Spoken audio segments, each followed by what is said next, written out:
নমস্কার, আরও একটি আপডেট নিয়ে হাজির হয়েছি আপনাদের সামনে। অনুগ্রহ করে চ্যানেলটি সাবস্ক্রাইব করে সঙ্গে থাকবেন। ক্ষমতায় আসার আগে, ভোটের আগেই বিজেপি সংকল্পপত্রে প্রতিশ্রুতি দিয়েছিল প্রত্যেক মহিলার অ্যাকাউন্টে ৩,০০০ টাকা করে অন্নপূর্ণা যোজনার ভাতা প্রদান করা হবে। আর বিজেপি সেটা কথাও রেখেছে। ক্ষমতায় আসার পরে এই অন্নপূর্ণা যোজনা যে প্রকল্প সেটি চালু করেছেন পশ্চিমবঙ্গ সরকার। কিন্তু দেখা গেছে জুন মাসের ৩ তারিখে ২৮ লক্ষেরও বেশি মানুষের অ্যাকাউন্টে টাকা ক্রেডিট হওয়া সত্ত্বেও পরবর্তী ক্ষেত্রে সেই টাকা ক্রেডিট হয়নি। বিভিন্ন রকমের সমস্যা হচ্ছে। এই নিয়ে চারিদিকে একটা শোরগোল পড়ে গেছে যে উপযুক্ত প্রমাণপত্র থাকা সত্ত্বেও তারা কেন অন্নপূর্ণা যোজনার টাকা ১ জুলাই পেলেন না। দেখা গেছে সরকার ১,৩৪,০০,০০০-এরও বেশি মানুষের অ্যাকাউন্টে টাকা ট্রান্সফার করেছেন, কিন্তু বহু মানুষের অ্যাকাউন্টেই সেই টাকা এখনও পর্যন্ত পৌঁছায়নি। এই জন্য স্বাভাবিকভাবেই উদ্বেগের সৃষ্টি হয়েছে। এই উদ্বেগ হবারই কথা। অনেকে অভিযোগ করেছেন যে আমরা যথাসময়ে অনলাইন করেছি এবং অনলাইন করার পরেও অ্যাপ্লিকেশন রিজেক্ট হয়ে যাচ্ছে।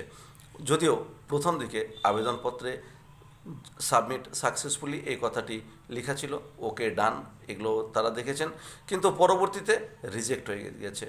তাই সকলের উদ্দেশ্যে বলছি যে যাদের আবেদনপত্র রিজেক্ট হয়ে গেছে তারা কেউ চিন্তিত হবেন না। এ বিষয়ে পশ্চিমবঙ্গ সরকার যথারীতি ব্যবস্থা নিচ্ছেন।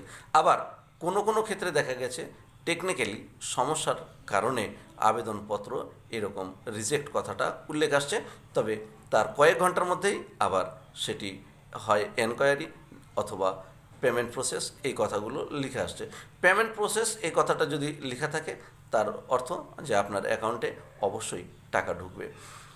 তবে আরও একটা বিষয় এর মধ্যে অভিযোগ উঠে এসেছে, সেটি হচ্ছে বিভিন্ন সরকারি অফিস থেকে বেশ কয়েকজনের বিরুদ্ধে গাফিলতির অভিযোগ উঠেছে। অনেকেই বলছেন যে তারা রং দেখে কাজ করছে। রং বলতে নতুন সরকারের রং নয়, যে আগেকার দিনে যারা তৃণমূল করতেন সেই তৃণমূলের কর্মচারীরা যারা এখনও পর্যন্ত অফিসে রয়েছেন তারা শুধুমাত্র তাদের পরিচিতদের নামকেই অনলাইনে অন্তর্ভুক্ত করেছেন, আর যারা নতুনভাবে জমা দিয়েছেন তাদের ক্ষেত্রে কিন্তু এই ব্যবস্থাটা নেওয়া হচ্ছে না, বা রং দেখে দেখে তারা কাজ করছেন। একটা কথা, এই বিষয়টি যদি সত্যি হয়ে থাকে তবে রাজ্যের জন্য নিশ্চয়ই একটি খারাপ সংবাদ।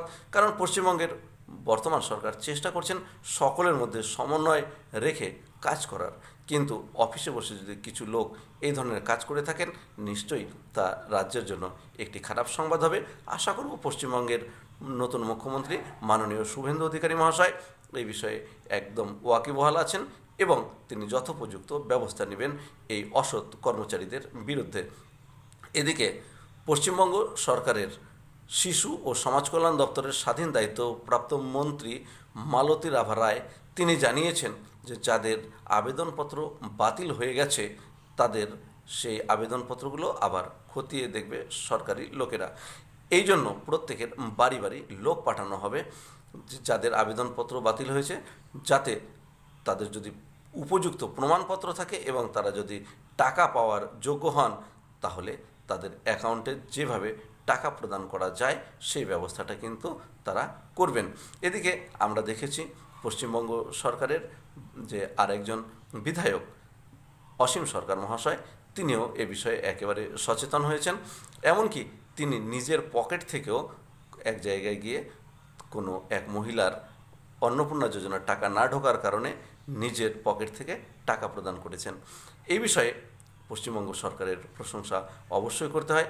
যে মনোভাব, যে মানসিকতা নিয়ে তারা মানুষের পাশে থেকে কাজ করার চেষ্টা করছেন সত্যি তা প্রশংসনীয়। যাতে আগামী দিনে মানুষ আরও সুযোগ সুবিধা পায় পশ্চিমবঙ্গ সরকার সেই কাজটি করবেন। আর আপনাদের সকলের উদ্দেশ্যে বলছি, যাদের অ্যাকাউন্টে এখনও পর্যন্ত টাকা ঢোকেনি তারা এত তাড়াতাড়ি ঘাবড়ে যাবেন না। খুব তাড়াতাড়ি সরকার ব্যবস্থা নিচ্ছেন এবং যাতে আপনাদের অ্যাকাউন্টে যথারীতি টাকা পাঠানো সম্ভব হয়। ধন্যবাদ। সকলে চ্যানেলটি সাবস্ক্রাইব করে সঙ্গে থাকবেন।